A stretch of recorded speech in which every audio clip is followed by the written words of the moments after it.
आप सभी को मेरा प्रणाम। मैं अर्चना पांडे राम गुलाम राय ऑनलाइन क्लासेस में आपका स्वागत करती हूँ। आज का मेरा टॉपिक है आत्मकथा। आत्मकथा किसे कहते हैं, इसका अर्थ क्या है, परिभाषा क्या है, आइए जानते हैं। आत्मकथा के माध्यम से व्यक्ति तत्कालीन समय और सामाजिक परिस्थितियों के संदर्भ में स्वयं को रखकर अपने भाषा, कर्म, अपने विचारों और व्यक्तित्व की गहन और पारदर्शी पड़ताल की रचनात्मक कोशिश करता है। आत्मकथा साहित्य की एक बेहद जटिल और उससे कहीं ज्यादा जोखिम भरी विधा है। जोखिम इसलिए है कि आत्मा में हमें हमेशा स्वयं से एक तार्किक दूरी पर खड़ा होना होता है। इसके लिए धैर्य और संयम बरतना आवश्यक है। ये आत्मकथा का अर्थ था।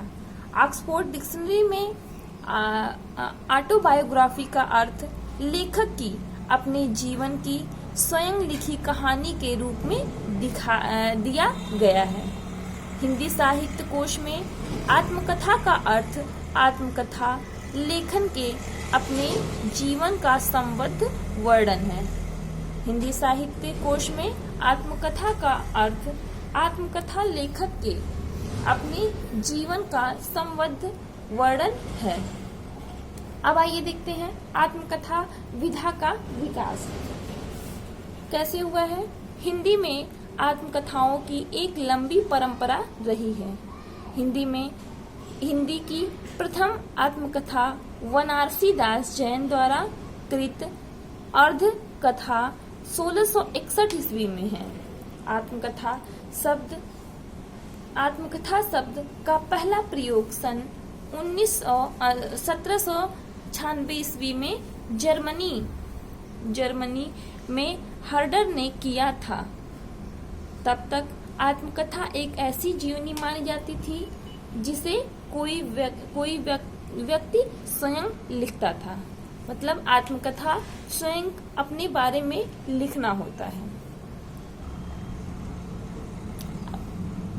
अब आइए देखते हैं आत्मकथा की विशेषता। आत्मकथा की विशेषता क्या है। आत्मकथा में लेखक मैं शैली का प्रयोग करता है।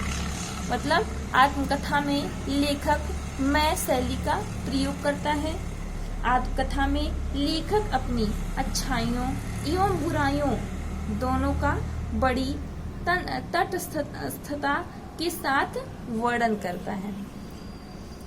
आत्मकथा में लेखक स्वतंत्र होकर आत्म तत्व की अभिव्यक्ति करता है। आत्मकथा को लिखित इतिहास भी कहा जाता है। आत्मकथा को लिखित इतिहास भी कहा जाता है, जिसमें लेखक स्वयं के जीवन का वर्णन करता है। आत्मकथा में लेखक अतीत से लेकर वर्तमान तक का वर्णन करता है। अगला है आत्मकथा सत्य एवं यथार्थ पर आधारित होती है, अतः इसमें कल्पना का प्रयोग नहीं किया जाता है। आत्मकथा सत्य एवं यथार्थ पर आधारित होती है, अतः इसमें कल्पना का प्रयोग नहीं किया जाता है। ये आत्मकथा की विशेषताएं हैं। अब आइए देखते हैं आत्मकथा का महत्व। आत्मकथा का महत्व क्या है। आत्मकथा के माध्यम से हम लोगों को अपनी कहानी अर्थात स्वयं से परिचित करा सकते हैं। एक बार फिर से देखते हैं। आत्मकथा के माध्यम से हम लोगों को अपनी कहानी अर्थात स्वयं से परिचित करा सकते हैं।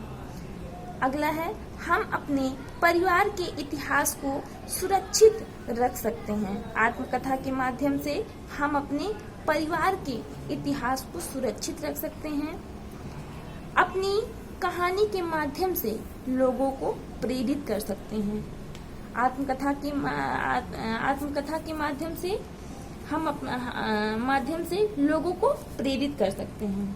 आत्मकथा अपने अतीत के कुछ मुद्दों को सुलझाने का आत्मकथा अपने अतीत के कुछ मुद्दों को सुलझाने का अवसर प्रदान करती है।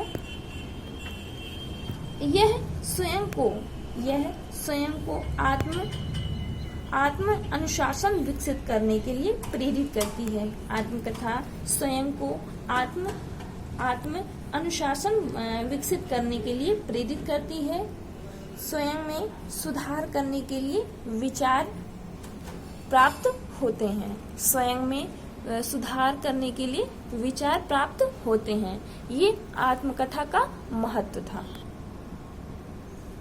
अब आते हैं आत्मकथा के तत्व। आत्मकथा के अनेक प्रकार के तत्व हैं, जैसे वर्ण विषय, दूसरा पात्र का अर्थ है चरित्र चित्रण, तीसरा उद्देश्य, चौथा उद्देश्य काल, पांचवा संवाद और छठवां भाषा शैली। ये आत्मकथा के तत्व हैं। तो वर्ण विषय के अंतर्गत उस पर आत्मकथा अपने जीवन से रिलेटेड अपनी कथा पर उसको परिचय, उस पर भूमिका बनाया जाता है, उसका विषय होता है। पात्र परिचय, उसमें पात्र का परिचय होता है या चित्रण होता है। उद्देश्य, आत्मकथा का भी उद्देश्य होता है। देश काल इसके अंतर्गत आते हैं। संवाद, इसमें संवाद होते हैं। भाषा शैली, भाषा अनेक प्रकार की भाषा शैली का प्रयोग किया जाता है। ये आत्मकथा के तत्व हैं। अब आइए देखते हैं जीवनी एवं आत्मकथा में अंतर। जीवनी और आत्मकथा में अंतर से तात्पर्य है, पहला देखते हैं, जब किसी विशेष के जीवन पर दूसरा व्यक्ति लिखता है तो उसे जीवनी कहते हैं। जब किसी विशेष के जीवन पर दूसरा व्यक्ति लिखता है तो उसे जीवनी कहते हैं। आत्मकथा व्यक्ति के द्वारा स्वयं के जीवनी के संदर्भ में लिखी गई कथा होती है। एक बार फिर से देखते हैं आत्मकथा व्यक्ति के द्वारा स्वयं के जीवनी के संदर्भ में लिखी गई कथा होती है। अब दूसरा देखते हैं, जीवनी किसी दूसरे व्यक्ति द्वारा लिखी जाती है। आत्मकथा लेखक स्वयं लिखता है। जीवनी लेखक के स्वयं के जीवन से जुड़ी हो आवश्यक नहीं है। आत्मकथा में लेखक स्वयं के जीवन से जुड़ी घटनाओं का वर्णन करता है।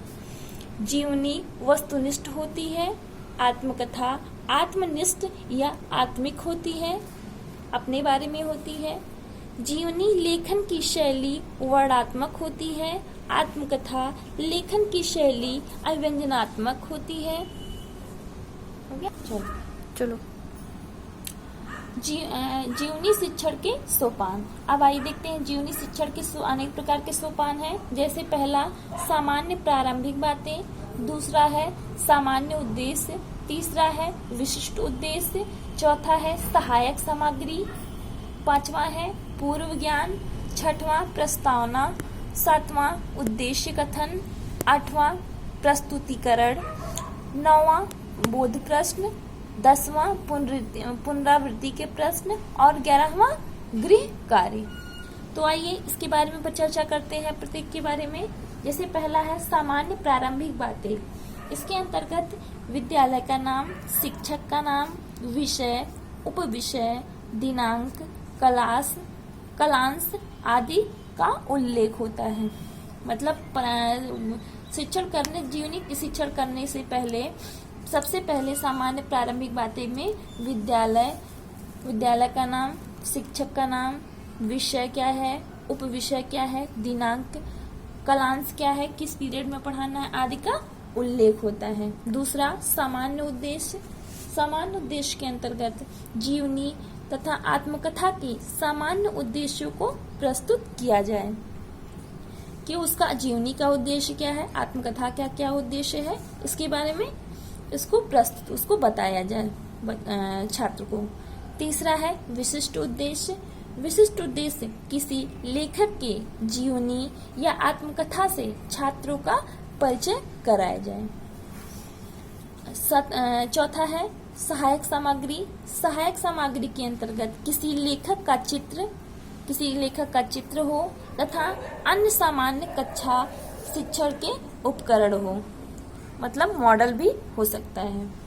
अगला है 5वां पूर्व ज्ञान के अंतर्गत छात्र कुछ लेखकों की जीवनी तथा आत्मकथा से परिचित होंगे, मतलब कि इसके पूर्व ज्ञान को देखते हुए प्रस्तावना के प्रश्न पूछे जाते हैं।